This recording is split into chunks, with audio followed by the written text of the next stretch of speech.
Hello mga neneng, mga kaayayay! Kumusta mas? Eto nga guys, as you can see, di ba? Andyan na naman kami sa may harapan. At tinitrim namin yung plants na over na. Tapos, ayun, alam nyo ba guys, kahit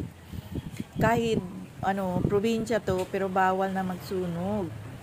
Kaya, yung mga tinitrim namin, pinuputol-putol namin at nilalagay na lang sa garbage plastic. Tingnan nyo, yung ganang ginagawa namin. Kasi bawal na nga, pa-probinsya to, pero bawal na kami magsunog-sunog ng mga basura. Kaya ayun,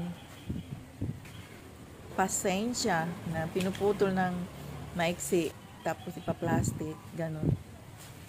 Naka-anim na plastic kami guys, kasi marami naman yung matagal-tagal na hindi nag-trim. Kaya ayun, naka-anim na plastic kami niyan. Pinutol-putol. Yan. Tapos, sa sunod naman ulit, siguro, isang buwan bago mag-trim ulit, maglinis. Ayan, pagkatapos niyan, aayusin naman yung mga pots, aayusin yung mga tanim, ganun. Ilipat sa kabila, ilipat dito, yung mga ganun ba? Para maiba naman yung, forma ng garden. Tapos yan, mga rice hull na yan, itatransfer sa kabilang bahay para malinis na dyan. Libangan ko na lang yan guys para galaw-galaw din ako para di may stroke.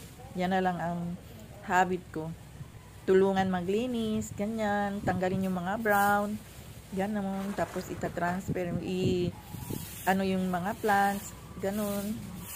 Matrabaho din sila, every now and then, mag-water ka, ganyan. Kausapin sila, ganun, para masaya naman sila sa akin. Okay, follow me for more guys.